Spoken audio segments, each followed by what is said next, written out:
দর্শক বন্ধুরা, অর্পিতা এক্সপ্লোরে আপনাদেরকে আমি আরও একবার স্বাগত জানাই। আজকে আমি আপনাদের সাথে যেই কথাটা যেটা বলবো, আজকে আমি একটা মন্দিরে যাব। সেই মন্দিরটা হলো নৈহাটিতে। নৈহাটিতে কম বেশি জায়গার নাম সবাই জানে, বিকজ বড় মার জন্য ফেমাস নৈহাটি। তো আজকে আমি বড় মার ওইখানে যাব না। আজকে আমি যেইখানটায় যাব সেটা হলো পুরানো মন্দির, যাকে অনেকে ভাবে হনুমান মন্দির।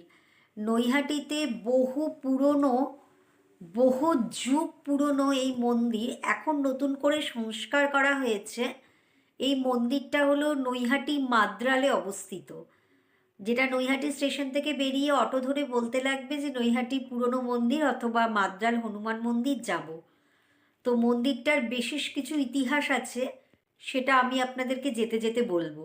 আর যদি আজকের আমার এই উপস্থাপনা আপনাদের ভালো লেগে যদি থাকে, তাহলে দয়া করে কিন্তু আমার চ্যানেলটা লাইক করবেন, শেয়ার করবেন এবং সাবস্ক্রাইব করবেন।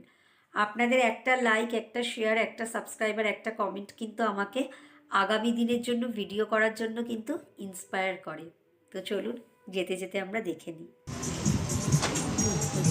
এই দেখুন, ঢোকার মুখেই এই যে মন্দিরে আমি এখন প্রবেশ করছি, প্রবেশ পথে রয়েছে গণেশ ঠাকুরের মন্দির। ওই দেখুন দূরে, চলুন গিয়ে দেখাচ্ছি। এই দেখুন বন্ধুরা, গণেশ ঠাকুরটার মন্দির, সিদ্ধিদাতা গণেশের মন্দির। ভেতরটা দাঁড়ান, যাচ্ছি।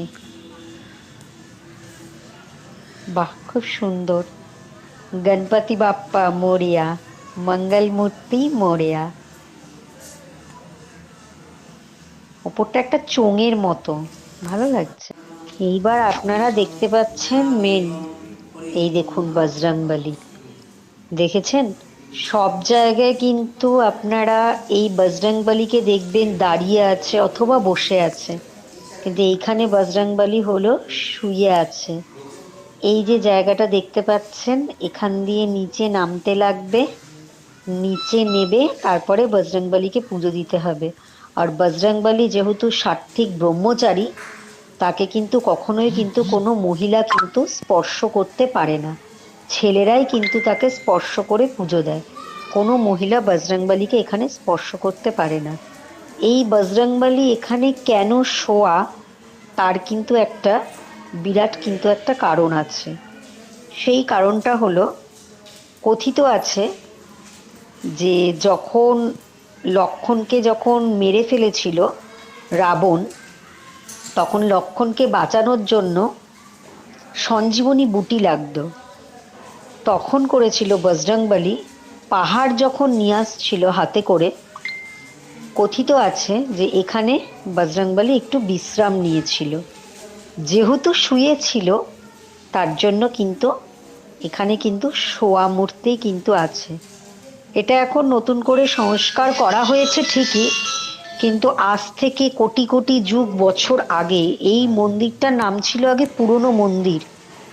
আজ থেকে কোটি কোটি যুগ বছর আগে এটা এরকম ধ্বংসাবশেষ পড়েছিল। এটা এখন নতুন করে রিপেয়ারিং করা হয়েছে। এই দেখুন বাইরের নাট মন্দিরটা, এখানে হোম যজ্ঞ হয়, বসে ভোগ খাওয়ানো হয়। এই যে দেখুন বাইরের এটা নাট মন্দির, কি সুন্দর লাগছে। কত বড় ঠাকুরটা, তাই না? ঠাকুরটা, তাই না? এই যে এখানে হোম যজ্ঞ করা হয়। এটা বহু যুগের পুরনো মন্দির। আগে এই মন্দিরের নাম ছিল পুরানো মন্দির। লোকে আগে এই মন্দিরকে মাদ্রাল পুরনো মন্দির নামে চিনত, কিন্তু এখন এই মন্দিরটা হনুমান। আর এই যে দেখছেন বোটিং এর জায়গা, এখানে বোটিং করা হয়। ওই যে দেখুন বোটিং, বোটিং করা হয় এখানে, বিকেলবেলা বোটিং করা হয়। সামনেই দেখুন একটা ঝর্ণা হয়েছে, এটা কিন্তু নৈহাটিতে। নৈহাটিতে যেরকম বড় মার নাম যেরকম মুখে মুখে যেরকম প্রচলিত, সেরকম নৈহাটিতে কিন্তু এরকম বহু যুগ প্রাচীন, প্রায় আজ থেকে শয়ে শয়ে বছর আগেকার এই মন্দির। দেখুন এখানে শিশু উদ্যানও রয়েছে। কত সুন্দর পার্ক করেছে, তাই না? মন্দিরটাতে খুব সুন্দর লাগছে, বেশ ভালো লাগছে। ওই দেখুন গোলাপের বাগান, কত সুন্দর সুন্দর শীতকালে গোলাপ ফুটে রয়েছে, ভীষণই ভালো লাগছে। এই দেখুন, এটা হলো অনুসন্ধান কেন্দ্র, মানে এখানে আপনারা যদি কেউ ভোগ যদি খান, তাহলে মোটামুটি এখানে 10টার মধ্যে আপনাদেরকে চলে আসতে হবে। এখানে আপনাদের কুপন কাটতে হবে, কুপন কেটে প্রতিদিনই কিন্তু এখানে ভোগ। সুন্দর শিশু উদ্যান করা হয়েছে, কি সুন্দর লাগছে। ভেতরে একটা মন্দির আছে, অন্নপূর্ণা মন্দির এবং শিব ঠাকুরের মন্দির। দেখুন কত সুন্দর শিশু উদ্যান, বেশ ভালো লাগছে। নৈহাটি থেকে একটু ভেতরে, কিন্তু শান্ত একটা মনোরম পরিবেশ, বেশি মানুষ। যে আপনারা মন্দিরটা দেখছেন বাঁশ দিয়ে তৈরি হচ্ছে, এটাই কিন্তু মেন মন্দির ছিল। এই দুটো মন্দির ছিল, এই মন্দির এবং যে বজরংবলীর মন্দির দেখলেন সেটা। এখানে লেখা আছে মা অন্নপূর্ণার মন্দির। এগুলো সব নতুন করে করা হয়েছে, জানেন তো। এগুলো আগে পুরনো মন্দির নামে ছিল, সব নতুন করে সংস্কার করা হয়েছে। বহু যুগের পুরনো এই মন্দিরটা। এই দেখুন বন্ধুগণ, এখান থেকে কিন্তু আপনারা সমস্ত কিছু ডালা পেয়ে যাবেন। মানে যারা মন্দিরে আসবেন পুজো দিতে, এইটা হলো ডালার দোকান। এই দেখুন নিচে রয়েছে শিব ঠাকুরের মন্দির। জানেন তো এই শিব ঠাকুরের মন্দিরের এখানে যে পটল কুমার গানওয়ালা, যে আগে যে একটা সিরিয়াল হতো না স্টার জলসায়, তার কিন্তু এখানে কিন্তু শুটিং হয়েছিল, পটল কুমার গানওয়ালা।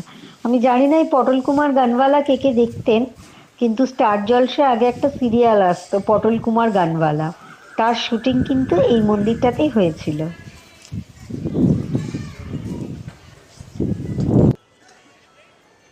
এই যে আপনারা দেখতে পাচ্ছেন নৈহাটি স্টেশন, নৈহাটি জংশন লেখা আছে। আমি এখন নৈহাটি জংশনে নামলাম। এবার এখান থেকে আমি বাইরে বেরোবো, বাইরে বেরিয়ে অটো ধরবো। আমি 4 নম্বর প্ল্যাটফর্ম দিয়ে বেরোবো, কারণ নৈহাটিতে বড় মা আছে সেটা সবাই জানে, সেটা 1 নম্বর প্ল্যাটফর্মের কাছে। আমি যাচ্ছি সাবওয়ে, সাবওয়ে দিয়ে 4 নম্বর প্ল্যাটফর্ম দিয়ে বেরিয়ে অটো ধরে বলবো মাদ্রাল হনুমান মন্দির যাব। আচ্ছা, এবার আপনারা দেখতে পাচ্ছেন এখান দিয়ে যাচ্ছি, ওই যে দেখতে পাচ্ছেন অটো স্ট্যান্ড, ওখান থেকে অটো ধরে বলতে হবে মাদ্রাল হনুমান মন্দির যাব। এখন এখানে দাঁড় করিয়ে দিয়েছে, এই যে 4 রাস্তার মোড় দেখবেন সামনে, দেখুন এরকম একটা গহরাজের মন্দির রয়েছে। এখান দিয়ে সোজা চলে যাবেন, সোজা চলে গেলেই পড়বে হনুমান মন্দির। সোজা যাচ্ছি আমি এই মুহূর্তে, সোজা গিয়ে বাদিক ঘুরলেই হবে হনুমান মন্দির।